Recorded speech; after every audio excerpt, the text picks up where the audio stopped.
Hello and welcome to today's webinar, Identify, Isolate, Inform, Novel Respiratory Virus Preparedness for Urgent Care. My name is Samantha Burke and I'm Director of Public Health and Education here at NERUCA, and I'm so glad that you could join us here today. But before we get started, just a few quick housekeeping items that's going to help you make the most of today's session. First and foremost, this webinar is being recorded, and following this session, you'll be able to access the recording on demand through Zoom and on our YouTube channel. We'll also have time for Q&A at the end, so please feel free to submit your questions at any point using the Q&A chat box at the bottom of your screen. Now, for those of you who may be new to us, NERUCA is proud to be in its 13th year of serving the urgent care community across the Northeast, and we really work to strengthen and support urgent care medicine by a few different ways. First and foremost, it's by providing grassroots representation at the local level. And we really work to tackle legislative issues at the state level as well. And more recently, a lot of our work has really centered on integrating urgent care into broader public health initiatives. And then, of course, we work to deliver education and outreach to really elevate the role of urgent care throughout our region.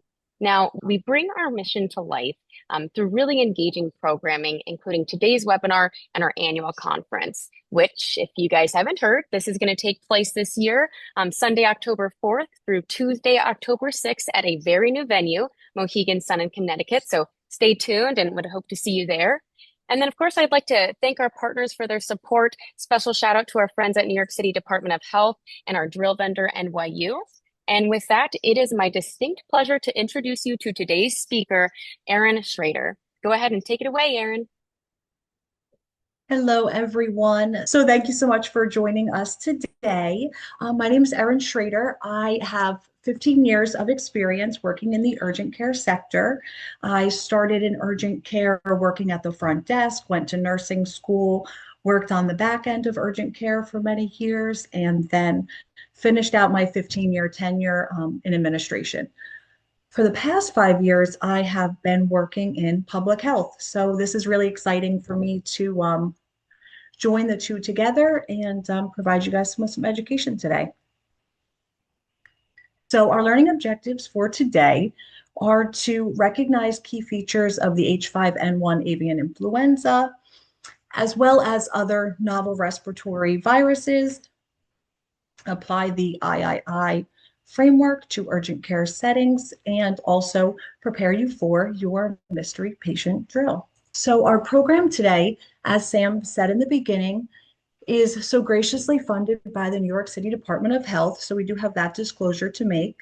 Our program partners, besides New York City Department of Health, as Sam said, are the NYU folks who will be doing those mystery patient drills. Today's webinar is the first part of that program. The second portion is those mystery patient drills, which you will receive an after action report. And then we also have a really fun preparedness toolkit that we will be providing at the end of this as well. So as we all know, urgent care centers really are the front door of healthcare. We are that first touch point that many patients make when they're not feeling well. So we really get bombarded with some of the sickest patients, and we are, depending on the structure of our urgent care center, not as equipped to deal with infectious patients as an emergency department or hospital system may be. So for today's agenda, we are going to do a overview of respiratory viruses. We'll talk about the III framework. We will talk about how to put this into operation in your urgent care. We'll go over a case study, and then we'll talk a little bit about our mystery patient drill. All right, respiratory viruses, our favorite thing in urgent care. So this is a little scenario here. A patient walks into your urgent care center. He has a fever, he's coughing, he feels fatigued, he has conjunctivitis. His history is that he's a poultry farmer. He has recent travel, and his symptoms have been getting worse. So do we think our urgent care center staff would recognize this risk? Obviously, with any potentially communicable disease infection, we want to recognize the signs as early as possible so that we can prevent any further exposures. This patient's already walked into your urgent care center, so there's already been a single exposure point, right? But if we can get this patient, identify this patient right first thing on our III framework, get them isolated, and get them in a safer place for everyone involved, that's obviously optimal. So we want to prevent healthcare worker infections from being exposed to this patient.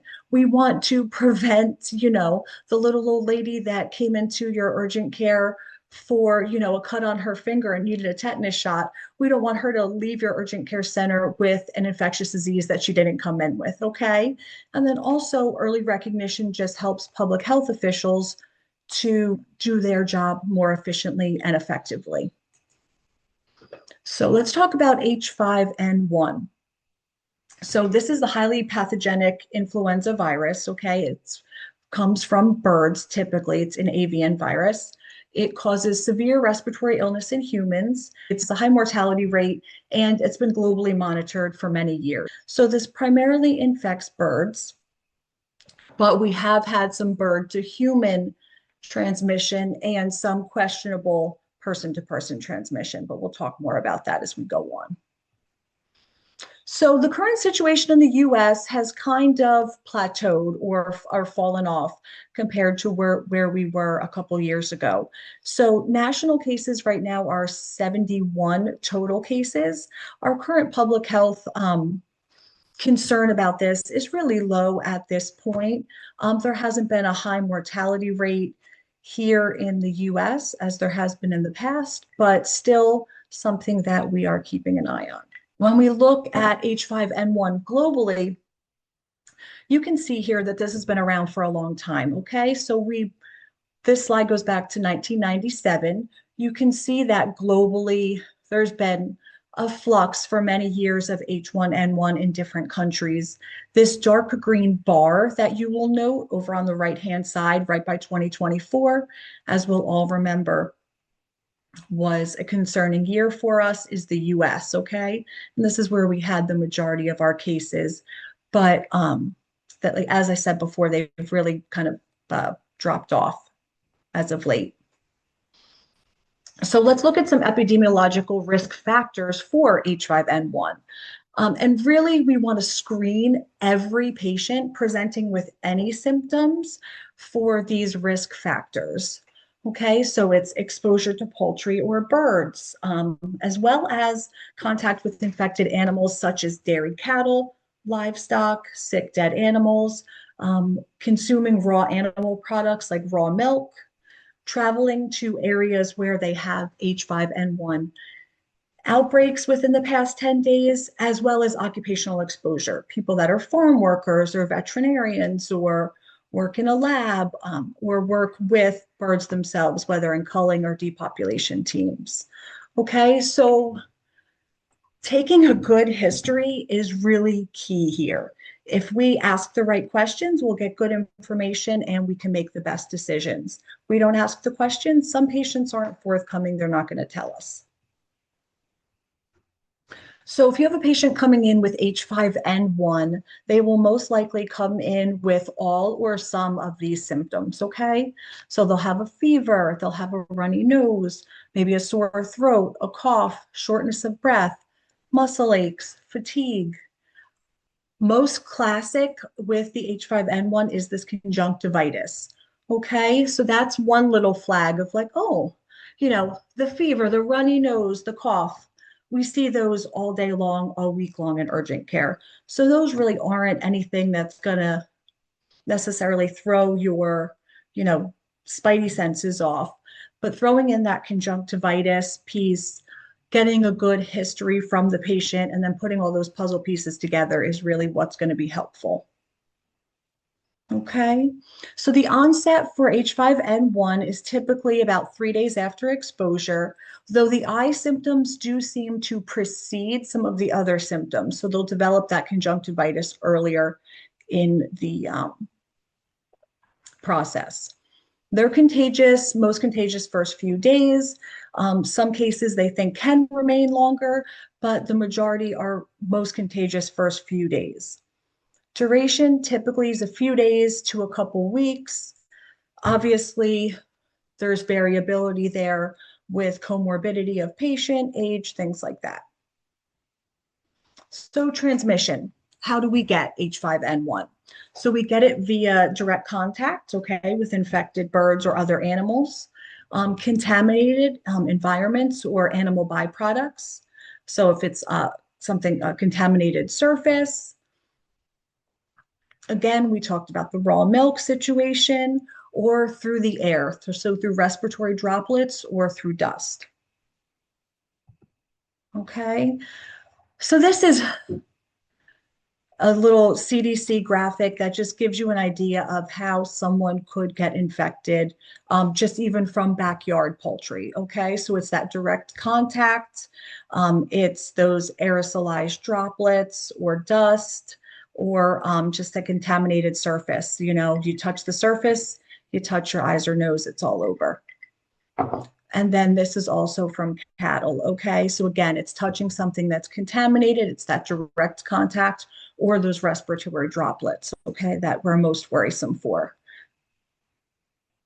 So we would really be not doing our due diligence if we didn't, during this conversation, talk about measles. I think measles is on top of mind for a lot of urgent care centers right now. We've definitely seen an influx in measles cases over the past couple of years, especially with fewer folks taking the MMR vaccine. So it's something that we should always also be cognizant of with folks coming into the urgent care center. So what is measles? Patients have a generalized maculopapular rash, a fever, cough. They will also have conjunctivitis or coryza. There's a lot of complications regarding measles: diarrhea, otitis media, pneumonia, miscarriage, rarely encephalitis, and death, as we all know. This has been in the news. So it's highly contagious, airborne, and droplet transmission. So again, same transmission as we saw with that H5N1, which actually makes our lives easier, because if they're both have the same precautions, then we're protecting ourselves from both, utilizing the same infection control measures, okay? So the virus can remain airborne for up to 2 hours after the patient leaves the clinic. This is the most worrisome detail. Infectious period, 4 days before symptoms appear and 4 days after rash onset, okay? So these timelines are always important when we're thinking about contagiousness. Increased measles outbreaks globally have obviously led to, you know, increased importance of screening and keeping that on the top of our mind when we're thinking of differential diagnoses in our urgent care center. So we have a lot going on in the Northeast region this year, especially this upcoming summer. So we have FIFA coming to town. They're going to be in New York, New Jersey, Philadelphia. We have the 250th anniversary of America. So we have some fireworks at Macy's. We have Sail the Fourth in New York over the July 4th holiday. We have Barefoot Country Music Festival. We have a lot of touristy things to do and a lot of events going on in our area, and that brings an influx of people from all over the country as well as all over the world, especially with FIFA, right? So we should expect an influx of folks into our urgent care centers. People are going to be traveling, they're going to be getting sick, they're out of their usual environment. So we should definitely expect to be seeing more people coming into our urgent care centers. All the more reason to have good screening protocols in place prior to the busy summer season. Okay, so let's talk about III framework: identify, isolate, inform. Okay, so this framework was developed back in 2014, and this was actually in response to the Ebola virus outbreak. So this framework was created in partnership with the CDC, New York City Department of Health, New York City Health and Hospitals Bellevue, and they came together, medicine, we love our acronyms. So they came together to develop this III framework to help folks rapidly recognize and contain highly infectious diseases, okay? So it's been published, promoted, and now it has been applied to many other things: COVID, measles, MERS, H5N1. You could really apply it to most all infectious diseases. And it's just a reminder to kind of slow down and make sure we're taking all the appropriate steps, okay? So this is a best practice for early detection and containment.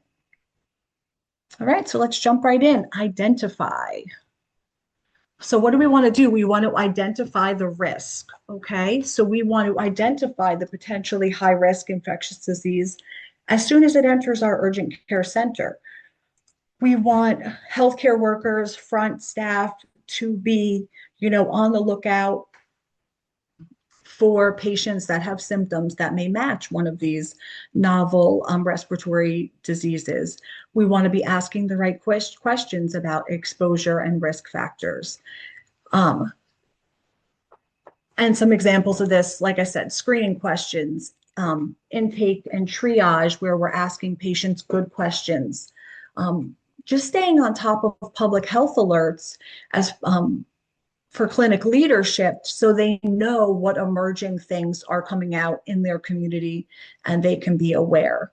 And then obviously we want to rapidly recognize any red flag symptoms so we can take action as soon as possible. So identifying. That front desk is always the first touch point, right? Like they really get the burden of the urgent care center. They're the first person that people see when they're coming in. So there are eyes on the ground, okay? So we want them to notice patients that are coughing, that have a fever, they're visibly ill, they just really don't look well, okay? Anyone that in conversation during check-in talks about being exposed to any animals, traveling, mentioning working on a farm, mentioning being in contact with someone who had, an infectious disease, like, oh, I'm really not feeling well, oh, I did see my niece a couple weeks ago and, she's recovering from measles. Like, oh, these are red flag things that we want to make sure that we are really taking to heart and taking seriously. If a patient mentions something like that, that your front desk feels empowered to then bring that to the clinical team, okay? Optimally, your front desk staff would be the ones asking these screening questions so that they can alert clinical staff, right? We don't want to just wait for patients to give us the information. We want to also ask them good questions, okay? So part of identify can also be signage in that front desk reception area that has, a list of symptoms and asks patients to, notify the front desk if they have certain symptoms and travel or exposure history. Signage out there in the waiting room, the box of masks that says, not feeling well, please wear a mask, things like that. Okay, so we'll say that the front desk didn't identify this patient, okay? The patient checked in as normal, the front desk staff was busy, they didn't have time to do the screening, and the patient didn't voluntarily give up information in conversation. So the patient sat in the waiting room, waited normal amount of time, and came back to the room with the medical assistant for intake, okay? So they're getting vital signs. They're reporting respiratory symptoms. The MA notices that there hasn't been a screening questionnaire asked, and then she starts asking questions, right? Asks about exposure history, risk factors, how long have you been feeling this way? Anyone else at home been sick? Things like that. You take a really, really good history. Okay, so our key here is we really want to recognize that combination of symptoms with that exposure history or, risk factor combination, so we can escalate it to the provider.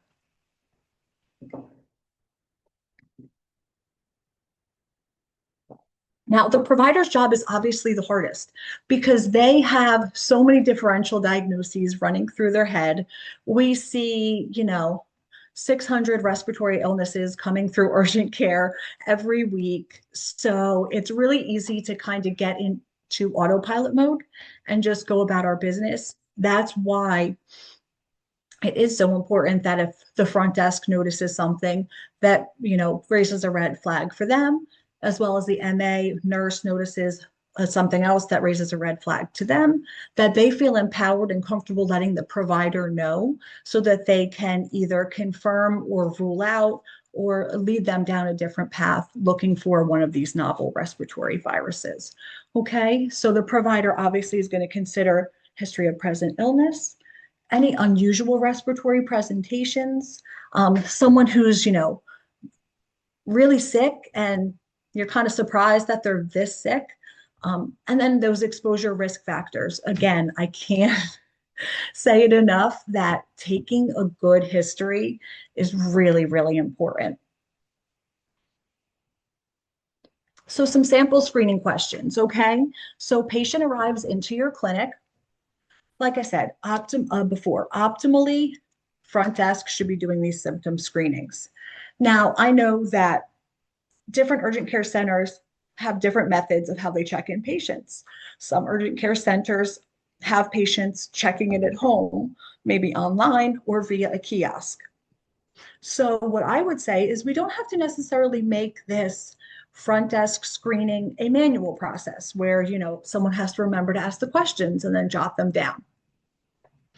This can be built into your kiosk system, or if you're asking a patient a reason for visit, if they're scheduling an appointment on a kiosk or from home, if they choose, illness, that could automatically trigger in a system of series of screening questions the patient has to fill out before moving on to the next screen. So what I would say is try to make this process as automated as possible. That way, it's getting done consistently and you're not relying on humans to remember to do it every single time, because inevitably we are all flawed and we'll miss things. It just happens. So try to make it as automated as possible. Questions are going to be things like, have you traveled recently? What type of work do you do? Have you had any contact with poultry, sick or dead birds? Have you been exposed to, anyone else that has similar symptoms, things like that. And then obviously, if someone answers yes to the travel question, this can then trigger additional follow-up questions to help the provider make the best decision that they can, or make the, best determination they can with the information they have. Okay, so isolate. So now we've identified our patient. Our second step in framework is going to be to isolate the patient, obviously as best we can. So we want to separate the patient. We want to apply our infection control measures as early as possible in their visit to your urgent care center. Things we can do: provide them with a mask, move them to a private room, infection control precautions put in place, whatever your facility has available. Again, I understand that depending on the type of center, how small, how large, hospital affiliated, things like this, we might have access to different resources within our urgent care centers. And then we want to limit staff exposure, of course. So ways we can do that is if we have a designated isolation room within an urgent care clinic, that's great. Optimally, again, we would like a negative pressure room or something like that. I understand most urgent care centers don't have that, but just even a designated room that's, maybe close to an exit or entry door for the patient to get in and out, whatever your clinic identifies as the best place. We want to keep that door closed. We want to restrict the staff, okay? So we really want to, as much as possible, keep the same staff members dealing with that patient. Okay, we want to keep that consistent to avoid additional exposures. And of course, we want to have these staff always wearing PPE, but optimally, the medical assistant nurse that did the intake on this patient would continue and follow this patient through the entirety of their time in the clinic. So isolate. If the front desk does identify this patient, which would be amazing, they would optimally give this patient a mask immediately. They would avoid prolonged interaction and they would let that clinical staff know immediately so they could whisk the patient off to their private room. Okay. So now, once they are in the back with the medical assistant or the nurse, we are going to initiate our infection control measures. Now, whether this person was identified during the check-in process in the waiting room, or the medical assistant nurse kind of identified this patient when they were doing their intake portion. Either way, as soon as we identify this, we're going to isolate, ask the patient to wear a mask if we're already in the exam room and they're unmasked. And then we're going to initiate our infection control measures as well. And we're going to don our appropriate PPE and do what we need to do to protect ourselves, okay? All right. So now they're seeing the provider. Okay, and the provider is just as they are in this photo, going to be taking the appropriate precautions, wearing mask, N95 respirator, I should say, gloves, gown, eye protection, okay? Because remember, we're looking at airborne as well as respiratory droplet, which is your most common. Okay, so they want to be wearing appropriate PPE before evaluating the patient, and they are going to start asking additional questions, right? So they're going to be doing their really detailed examination to see if they think this is a patient that we need to look at further. So here's another graphic from CDC of what the appropriate PPE would look like. Preventing measles exposure. This kind of flips between identify, we have that posting signage, which would fall under our identify category of the framework, the screening patients, which would fall under our identify portion of the screen work. But then we also have this isolate portion here on the bottom of the graphic where you see, we're going to evaluate patients outside, in a private exam room, if possible, having healthcare staff wear PPE. So like I said before, I think one good thing about these novel respiratory diseases are that our infection control measures are all the same.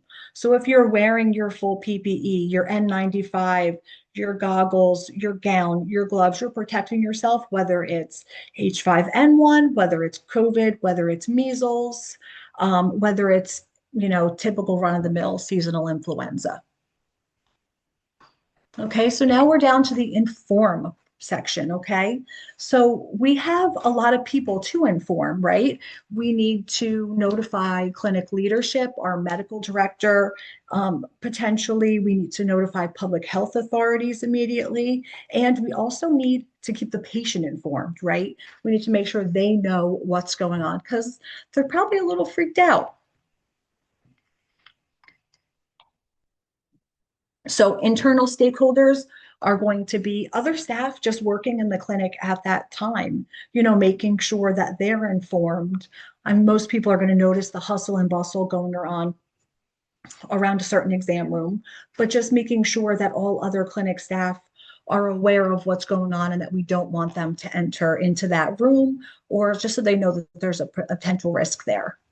And then obviously external stakeholders is going to be our public health authorities, okay?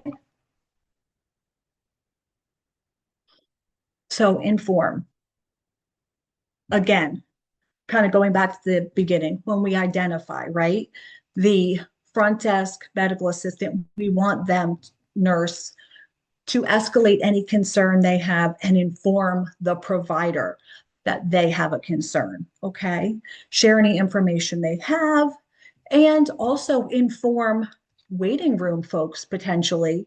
If it's really causing a backup in your clinic, if you have a smaller clinic, having a patient come in that you think may have a potentially infectious disease, kind of highly contagious, potentially infectious disease as well, could really jam up your patient flow. So just, letting folks in the waiting room know as well, that you have maybe a situation happening and, that things are moving a little slower in the back end, just so everybody is kind of aware of what's happening. Clinic leadership administration. Obviously, we want to initiate the reporting process as early as possible, but in our planning stage, we want to identify whom within your urgent care clinic is the best person to make that report, okay? So before we make any rash decisions, right, of like, oh, it's a differential, it's definitely, got the nurses' feelers up, it's got the providers' feelers up, what we need to do is we need to contact the local public health authorities. Those folks are available 24/7. They have a hotline that you can call into, and it's typically staffed by an epidemiologist, and they will kind of go through, I should say, an epidemiologist or a trained person. If it's off hours, you might not always be able to get an epidemiologist. And they'll run through different screening questions with you and also kind of help you further determine if we think this is a potential for this patient and then the next steps, okay? So here's kind of a little flow chart that you can see of what it might look like when a patient comes in, okay? So we review the exposure history. Do we have any concern for H5N1? Oh, no, not really. Go do our normal stuff. If there's any questions, yes, we're going to contact that local health department immediately. Okay. Once we talk to them, we're going to follow their recommendations for testing and treatment. Okay. Everybody's feelers might have gotten up into a bunch. And then when, sometimes when you talk through it with the epidemiologist or folks in that communicable disease sector of the Department of Health, they kind of talk you off the ledge. They go through different things and then they're like, oh, this is nothing. So communicate with them and they will help walk you through the process of what you need to do for further testing to truly rule this out. Or sometimes just over the phone, they can help talk you through it and come to the conclusion that no further action is needed or further action is needed, but definitely keep them in the loop. Utilize them as a resource.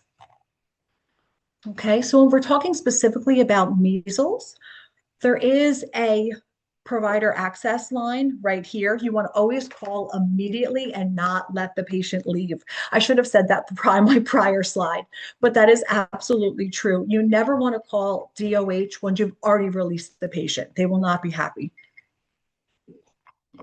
And like I said on the last slide, they're going to kind of talk through everything with you. They're going to talk about the patient, the symptomology, history of present illness, and kind of work through what next steps there are, okay? So putting it all together, we want to identify the patient who arrives with symptoms at our urgent care clinic. Okay, so screening is our most effective method of identifying the risk as early as possible. We want to isolate that patient as early as possible. We want to identify, again, as the provider evaluates the patient, determines the risk, still feels that this is something that needs to be pursued. And then we would go to the inform stage where we would then notify public health authorities. Okay, so always as early as we can identify as possible, we want to prevent any exposures that we can, okay? For ourselves, for our community, for other folks within the urgent care center, for everyone. Okay, let's go on to our case study. Let's see who we have today. All right. So we have a 24-year-old unvaccinated male who arrives at your urgent care clinic. He's complaining of a fever of 102. He has a cough and runny nose, red, watery eyes, a rash that started on his face and is spreading, and he had recent international travel 2 weeks ago.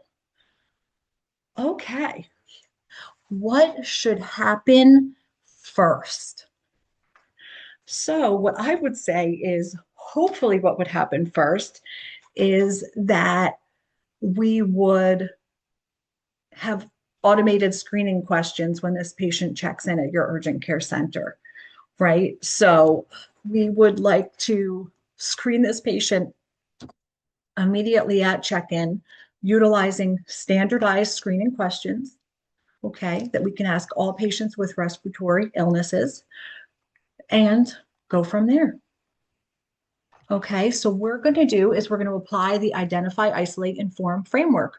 Okay, so we're going to screen at registration. We're going to identify the risk for measles based upon his clinical presentation and his risk factors, which are that he's had international travel. Okay, we're going to alert the clinical staff immediately. And, excuse me, we are going to document, of course. Okay, so now I just want to go back to that for a second because what I think is interesting here is that we did mention that he was unvaccinated. So we didn't talk about that on our screening question slide. Vaccination question is kind of you're casting a wide net there. If you're just like, are you vaccinated? You know, vaccinated for what? That also can be a touchy subject sometimes for patients and for folks.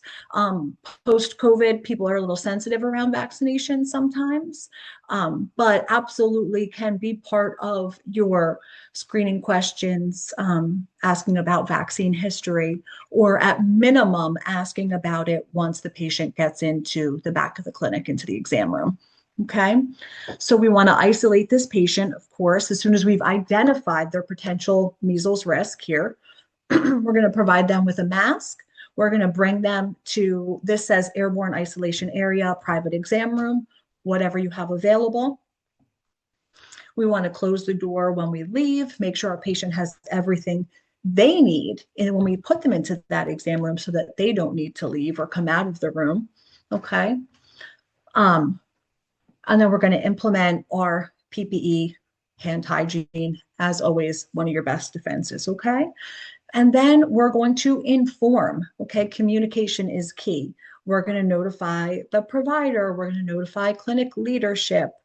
If the provider's on board, we're going to report this suspected case to local state health department, depending on the reporting requirements.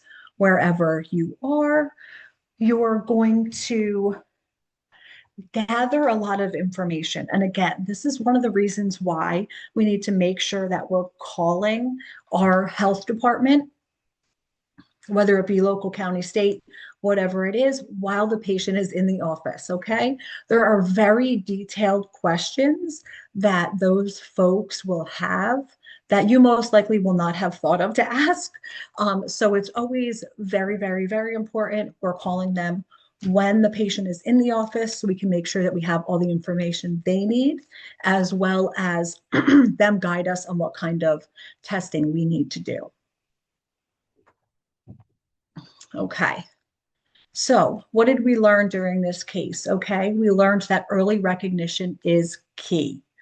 Okay, so symptoms and risk factor, critical information, okay? Isolating patient. We learned that prompt isolation prevents exposure, protects patients, staff, and visitors. We want to inform as early as possible public health authorities and clinic leadership so that we can all take the appropriate follow-up. We want to make sure that we are using all of our appropriate PPE and that our infection control measures were all in place and that they were all followed to the T. And then teamwork and communication, always clear communication. and role clarity help us to respond quickly and safely. But as I said, excuse me, earlier in this presentation, is really making sure that all staff feel empowered to respond without any backlash if they overreact, okay? Because inevitably in these situations, if we're screening everyone, there's going to be a few patients that we might pick up that we might, identify as having a potentially highly contagious respiratory disease that we end up ruling out as the visit goes on and they go about their day. Okay. So we just want to make sure that everyone feels empowered to identify these patients as early as possible without any backlash if they may be overreacted a little bit. Okay. So operational preparedness in urgent care. What are our challenges in urgent care? Well, we have a lot of them, okay? So we have walk-in patients. We don't know ahead of time who's walking in most cases, who's walking in and what kind of invisible germs they're bringing with them, okay? We have limited isolation space, and we tend to have high patient volume and patient turnover, okay? So again, or different urgent cares have different resources. So there might be some less operational challenges for certain urgent cares because they have a lot of resources. They're connected to a hospital. They have an isolation room. They have, different procedures in place. And there might be some other smaller urgent care centers that, this is a little bit heavier lift for. I will say that I think COVID kind of put us at an advantage for all of this because since COVID, most urgent care centers are really kind of upped their game as far as screening and prevention. I know for me, our urgent care centers, even just during cold and flu season now, if the patient has respiratory symptoms and a fever, all the clinical staff are wearing appropriate PPE right from the beginning of the visit, just to help prevent any exposures and illness. And I think that's really a smart plan. Okay, so we can do a preparedness self-assessment. Do you have screening protocols in place? Do we have PPE available that fits everyone, that we know where it's at? Do we have isolation and infection control procedures? And then again, reporting pathways. Okay, so this, I'll say, is an integral step in the process, okay? So looking at the protocols you already have in place, and like I said, with these respiratory illnesses, this does make things a little easier because post-COVID, we are all really set up much better. We've all seen what happens when we're not prepared, and we've put a lot of these things in place already to be successful. So do we have PPE availability? I'm sorry, but shame on you, any urgent care centers that don't know where your PPE is and have it available, okay? Isolation and infection control procedures. Again, these respiratory illnesses are all mimicking COVID. We're taking the same infection control measures for the most part, so we don't need to recreate the wheel, okay? We can just tag on to those things, make sure that they're robust and that they're all inclusive for the public health, emerging disease landscape for 2026, okay? And then make sure those reporting pathways are in place. Who's going to report? Who are they reporting to? What information are they going to require? And make sure those are put in place ahead of time. It doesn't hurt to do a test run on these. And that's exactly what we'll talk about with the mystery patient drill. But call the emergency hotline or the phone number for your local health department's communicable disease and see what happens. Make sure it rings. Make sure you didn't get an outdated phone number. If someone answers, you can ask them a couple questions. These folks are usually very passionate about what they do and love to assist us in our preparedness activities. Okay, mystery patient drills. Here's where we put it all into practice. Okay, so the second component of this, in addition to the educational webinar, is this mystery patient drill. And this is really a unique opportunity for New York City urgent care centers to have a unbiased third party come in and do a mystery patient drill. So there'll be a trained actor that'll present to your clinic.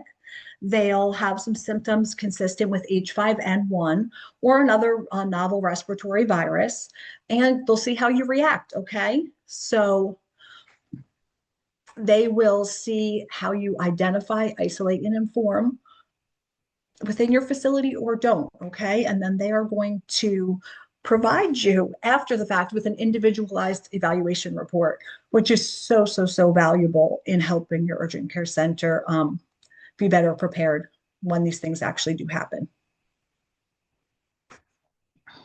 Okay, so the drill vendor and NERUCA will work with the participating site to schedule an unannounced exercise. It'll be an hour to 2 hours. It's a simulated patient encounter, as we talked about. No invasive procedures, testing, or medications will be administered. Okay, the simulated patient will be seen as a patient without insurance. So each site designates a trusted agent. This agent will help to coordinate all of these activities for the center. They'll prepare logistics and they'll maintain confidentiality.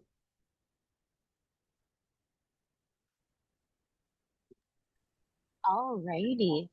Well, that concludes the presentation. Thank you so much, Erin, for that lively discussion. We're going to go ahead and now shift and open it up for Q&A. So just as a reminder, feel free to submit your questions using the Q&A chat box at the bottom of your screen. Go ahead and drop in the chat box, whatever you're feeling. But we'll go ahead and we'll start taking some questions. Thank you so much, Erin. And I'm seeing some questions coming in. Let's see. Why don't we start with, okay, one question that's coming in is a little bit of an operational question, and it's asking, should clinic leadership be notified before public health? I would say no.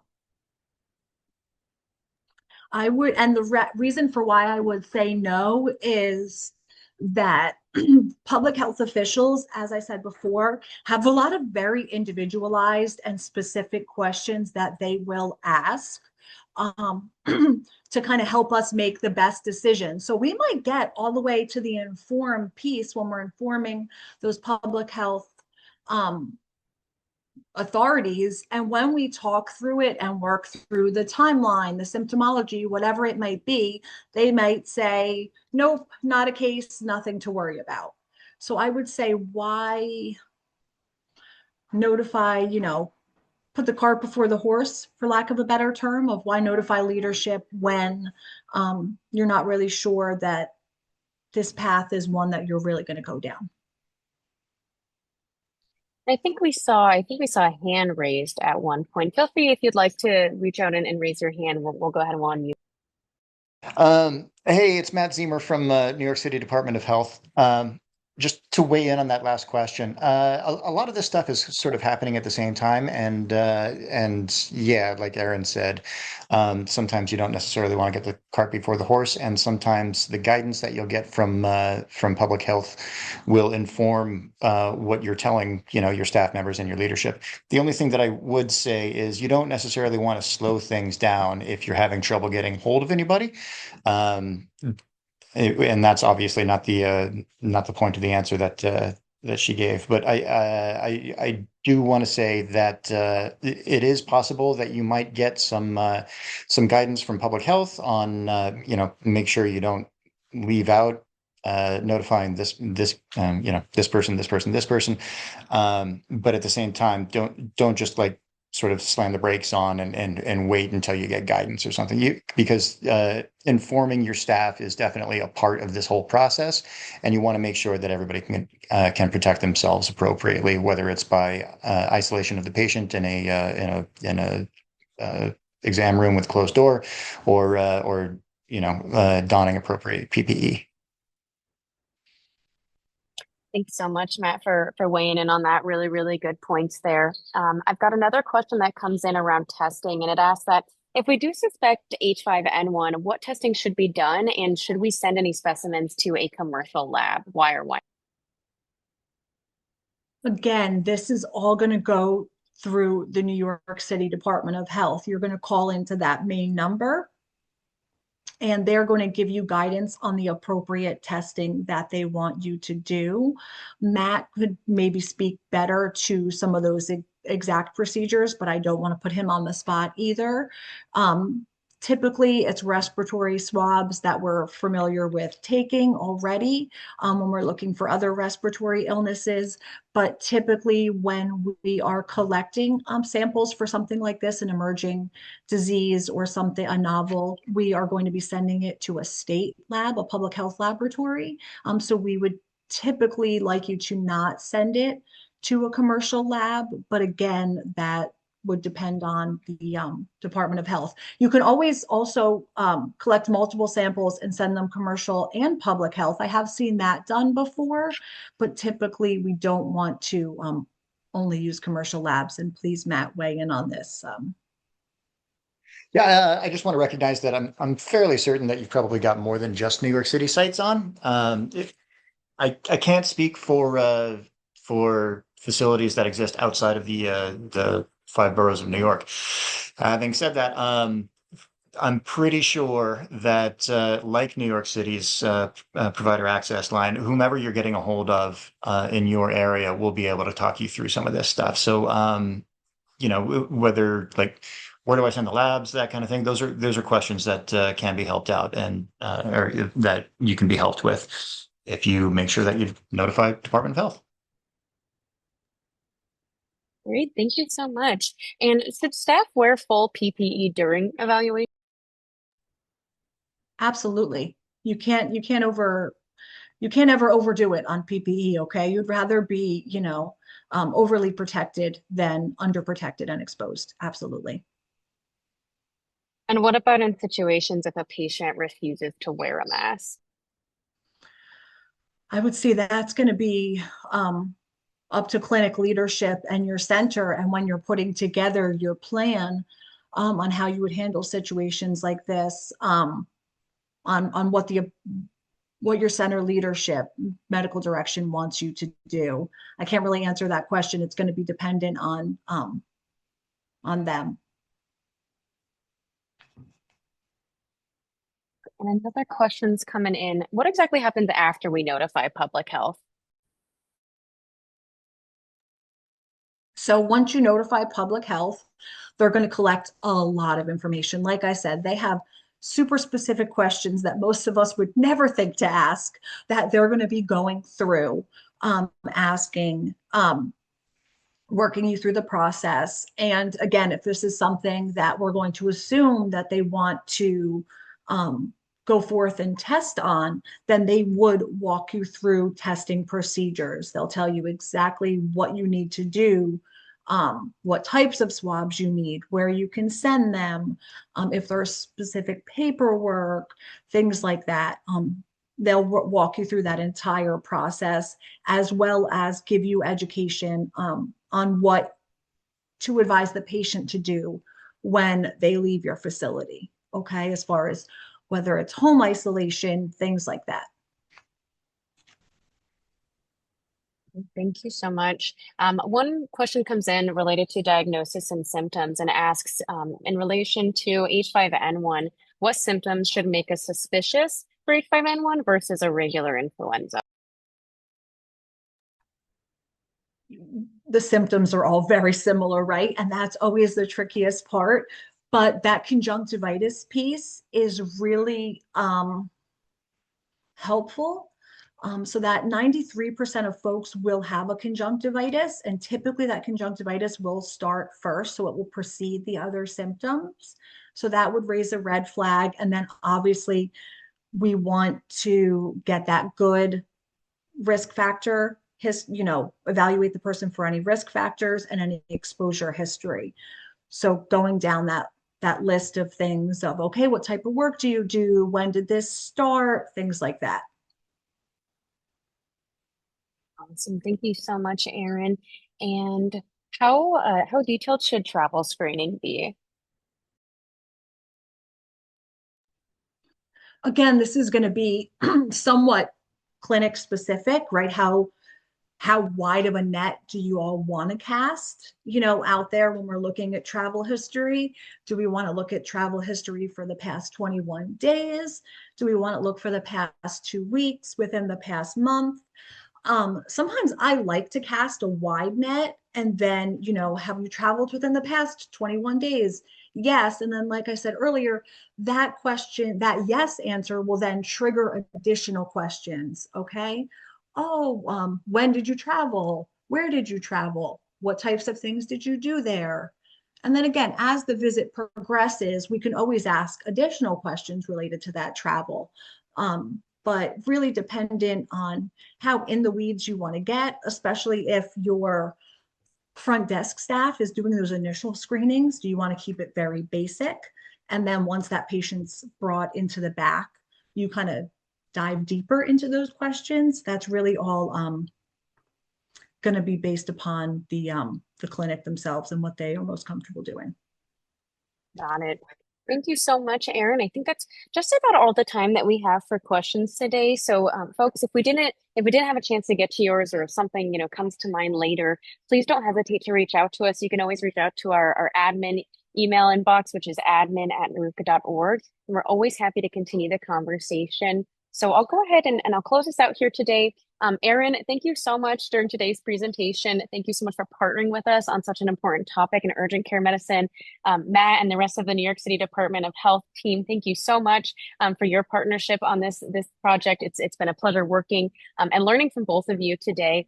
And to all of our attendees, thank you for your time and your attention during today's webinar. We hope that you found this session insightful and valuable, especially to your upcoming on-site mystery patient drills. The recording from today's webinar will be made available via the cloud, but we'll also put it up on our YouTube channel in the coming days. And we really appreciate your participation and look forward to seeing you at our next session. So have a great day, everyone. Thanks so much and stay safe. See ya. Thanks so much, everyone. Have a good day.